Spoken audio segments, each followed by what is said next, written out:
2500 साल पहले सिकंदर ने जब अपनी पहली जंग लड़ी तो उसके पास 15,000 के करीब सैनिक थे, हैंड पिक्ड, जबरदस्त आर्मर, हेलमेट्स, एक नवीनीकरण था जंग लड़ने का। और लड़ाई थी पर्शिया के राजा डारियस के साथ।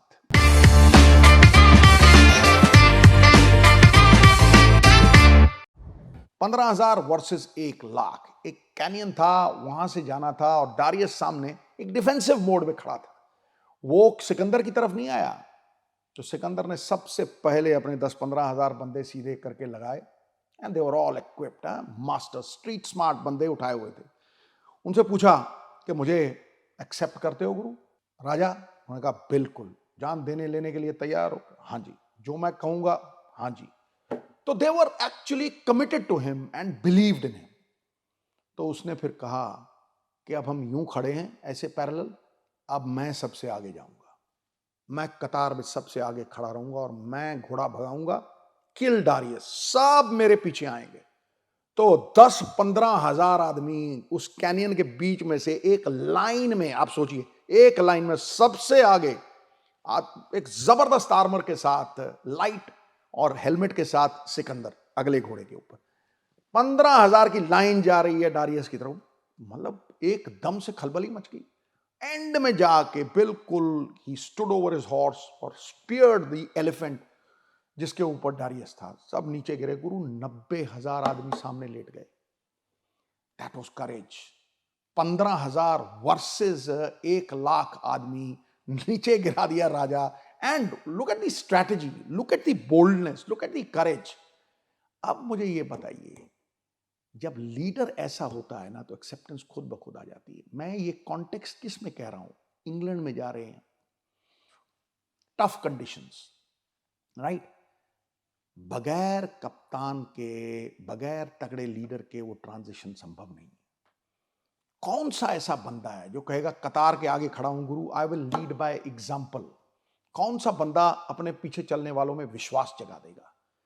कौन से बंदे की एक्सेप्टेंस होगी? रिमेंबर, हार्दिक पांड्या पिछली बार मुंबई आए थे, the acceptance was not there. Team का क्या हाल हुआ? इस बार वो एक्सेप्टेंस है। देखो आप, टीम किस तरह से एकजुट होकर खेल रही है। तो किसको वो मानेंगे कि हाँ भाई, ये है वो बंदा जो हमें लीड कर सकता है? I think it is Bumrah. और बुमराह की बात मैं क्यों करता हूं? क्योंकि जितनी परफॉर्मेंसेस आई हैं विदेशों में आई हैं। अब बहुत सी बातें सुनता हूं कि भैया इंजर्ड ना हो जाएं। The heaviest burden in life is the things that might happen but don't. भैया आप इमेजिन करते हैं फ्रैंकेनस्टाइन मॉन्स्टर कि भैया ऐसा ना हो जाए, पर वो नहीं होता है। अगर हो भी जाएगा तो आप वाइस कप्तान बनाइए ना, चाहे गिल साहब को बनाइए और चाहे आप ऋषभ पंत को बनाइए। ऋषभ पंत का रिकॉर्ड विदेशों में बड़ा जबरदस्त है, 42 का उसका एवरेज है, 5-6 100 है। मतलब चाहे ऑस्ट्रेलिया देखिए, इंग्लैंड देखिए, साउथ अफ्रीका देखिए। I am all for Gill, but Gill the batsman, आप उसके ऊपर कप्तानी लगा के टेस्ट क्रिकेट में उसे कप्तान बना देंगे तो फिर उसे ओपन करवाइए गुरु, फिर उसे नंबर 3 खिलाइए, फिर सुरक्षा कवच मत पहनाना। फिर then you have to give the signal कि ये हमारा कप्तान है, 1 साल के लिए हम इसमें इन्वेस्ट कर रहे हैं। और ये क्योंकि गिल ओपन ही करता आया, नंबर 3 खेला या ओपन करता आया। फिर ये मत कहिए कि कोहली साहब की जगह पे खिलाएंगे।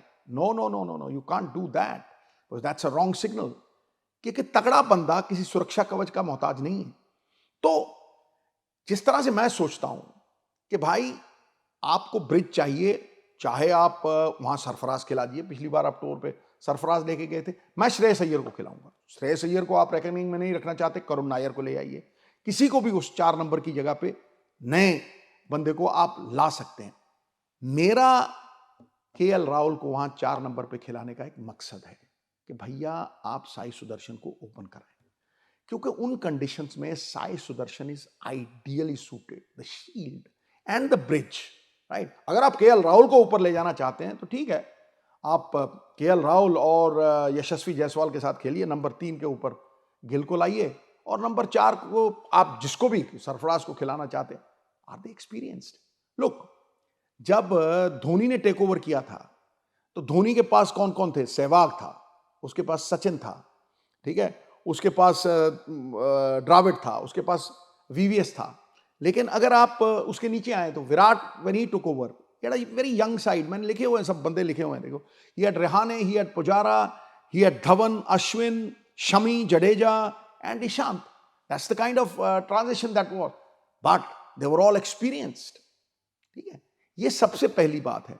नंबर 2 पे आप ये कह सकते हैं कि भाई शमी की भी उड़ती उड़ती खबरें सुन रहा हूं. आप ये कह सकते हैं कि भाई शमी जो है, हम फिर वही वो बर्डन अपना, लिविंग इन इमेजिनेशन, कि भाई शमी की फिटनेस कुछ ऐसी है. आप व्हाइट बॉल के फॉर्म को रेड बॉल के फॉर्म के साथ बिल्कुल कंफ्यूज मत कीजिए. Because red ball cricket is a different ball game altogether. मोटी सीम, बड़ी seam, is a match winner over there. भाई अगर आप शमी को लेके जाते हैं, he will be an asset. और अगर आप फिटनेस की बात करते हैं, भैया फिटनेस नेशनल क्रिकेट एकेडमी से बड़ी एकेडमी दुनिया में कोई नहीं है. शायद ऑस्ट्रेलियन क्रिकेट एकेडमी के साथ आप कंपेयर कर सकते हो. उन्होंने फिटनेस क्लियर की है भाई. दे क्लियर्ड शमी, दे क्लियर्ड बुमराह. अब बुमराह साहब का भी कोई स्टेटमेंट तो ऐसा आया नहीं है कि भैया मैं 3 टेस्ट मैच से ज्यादा खेलना नहीं चाहता हूं.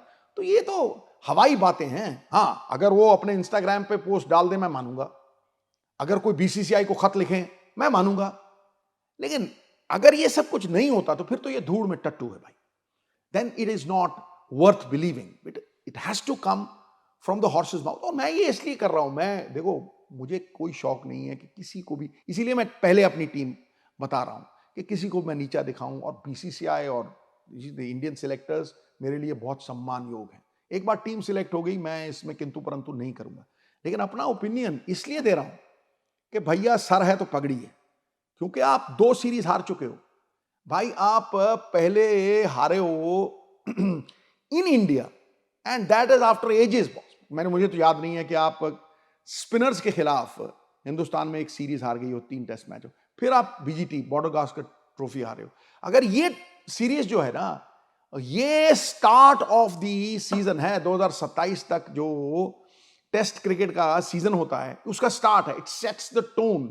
तो इससे बड़ा इंपैक्ट आने वाला है. मैं उस इंपैक्ट को देख रहा हूं. इसीलिए मैं कह रहा हूं कि आप रेड बॉल में शमी को लेके जाएं. उसकी फिटनेस आप क्लियर की, will be a different bowler. नहीं ले जाना चाहते तो अर्शदीप सिंह है, लेकिन 4 बॉलर खिलाएं. 4 बॉलर खिलाएं. बुमराह, अर्शदीप, शमी को खिलाना चाहिए, शमी, भैया प्रसिद्ध कृष्णा, मोहम्मद सिराज. और अगर आप चाहते हैं कि भाई 2-3 टेस्ट मैच के बाद थोड़ी विकेट सूखी है, ड्राई है, हम कुलदीप को खिलाना चाहते हैं, तो 3 सीमर खिलाइए, कुलदीप को खिलाइए and you have Jadeja. Number 7 तक बैटिंग करना चाहते हैं, नीतीश रेड्डी है आपके पास. ऊपर नंबर 4 के ऊपर आप किसी को भी खिलाएं, लेकिन play 7 batsman. Fair call, but don't compromise. मतलब इस डर से कि भैया हमें बैटिंग लंबी करनी है और बैटिंग हमें नंबर 8-9 तक ले जानी है, फिर अगर आपको 7 नहीं जिताएंगे ना, तो फिर 8-9 वाले भी नहीं जिताएंगे. Therefore, be brave, be bold, and आपको जिस तरह से सिकंदर ने नाम कमाया ना, आपको जीत के लिए जाना होगा. आपको you have to go for the kill. आप सेफ और डिफेंसिव मोड में नहीं खड़े रह सकते कि भैया मैं डिफेंसिव हूं, हम बचा के आ जाएं फिर इंडिया में आके सीरीज. नहीं, winning is not important. wanting to win is not everything. It is the only thing. ये मेरा सबसे बड़ा कहना है, सलाह है, और भारतीय क्रिकेट के लिए एक जज्बा है जिसमें ना निज गौरव का, ना निज देश का स्वाभिमान है. वो नर नहीं है, पशु है, निरा मृतक के समान है. खटा